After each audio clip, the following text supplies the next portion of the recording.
Ted Hickman, a column calling for Straight Pride American Month spam, written by Dixon Vice Mayor Ted Hickman, has sparked some outrage. Hickman, who proclaims July as spam, admittedly notes in the column published in the Independent Voice that he wasn't sure if he can make such a proclamation, and followed that statement with "but what the heck." Ted Hickman, now hundreds of millions of the rest of us can celebrate our month, peaking on July 4th as healthy, heterosexual, fairly monogamous, keep our kinky stuff to ourselves, Americans, Hickman wrote.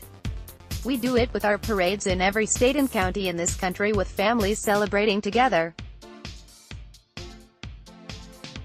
We honor our country and our veterans who have made all of this possible, including for the Tinker Bells, and we can do it with actual real pride, not some put-on show just to help our inferior complex show we are different type of crap. Start your day with the news you need from the Bay Area and beyond. Sign up for our new Morning Report weekday newsletter.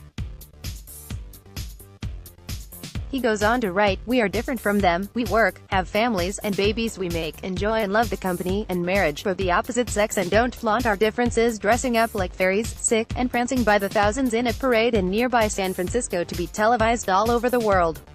Hickman also referenced the story of Peter Pan. Ad choice advertising and red invented by Teeds, so, right now, if you don't want any fairies, sick, to expire, you can clap your hands. See, I do have a heart, I just can't type and clap at the same time, so I had to make a hard choice, didn't I? The column can be read in its entirety at www.tedhickman.com. What Hickman wrote hasn't gone over well with some of his constituents, with some taking to social media demanding for a recall and an apology.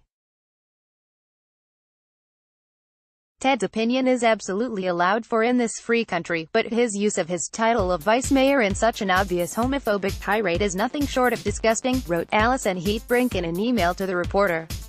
She explained that her family just moved from Vacaville to Dixon.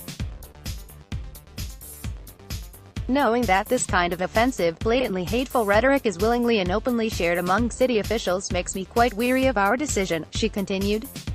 We are all entitled to our opinions, but when those opinions are publicly shared and peppered with such offensive, uneducated stereotypes of a certain community of people, our opinions become more than just thoughts and words, they become hurtful and dangerous. Ted's opinion piece in a local paper was not meant to promote pride in straight people, it was meant to demean and ostracize LGBTQ people. Heatbrink then demanded that Hickman give a public apology. He does not need to pretend to change his opinions, he needs to apologize for writing a piece with such shameful, hurtful examples of a misrepresented group of people, she wrote. By Saturday afternoon, a Recall Ted Hickman Facebook page was created. We believe bigotry has no place in public office in the state of California. We will see you soon, and many times, Hickman. We look forward to filing the petition for your recall, reads a post on the page. Saturday morning over the phone, Hickman told the reporter that he's been writing the column weekly for 10 years. Don't like what I write, don't read it, he said. He also explained that as an elected official he does represent all Dixon residents equally. I do represent them equally on government issues, not their personal habits, he said. I'm not elected to represent their lifestyle. He added that the column was written tongue-in-cheek. They're entitled to their opinion and I'm entitled to mine, he said of the people who disagree with what he wrote. He also noted that a recall is unlikely since the numbers aren't there, but added that he is up for re-election in November. Dixon Mayor Tom Bogue said he was made aware of the column by a concerned resident. While I do not approve of such an article, in my belief we are all American U.S.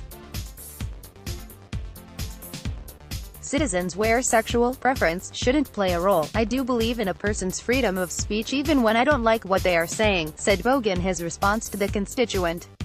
Aside from that, a person also has to recognize the consequences of their statements. It is not within my capabilities to sanction an elected official for what they wish to publish in the paper, nor would I. That is up to constituents within his district to determine if he represents their beliefs. Bogue added that until residents decide to say or vote otherwise, then Hickman will likely continue to do what he's been doing. 80 Quality Auto 360p 720p 1080p. You might also like Uber hit with harassment suit following policy shift. Business Times director Sebastian Lelio on connecting with strong premium content by 1. Full-time degree programs.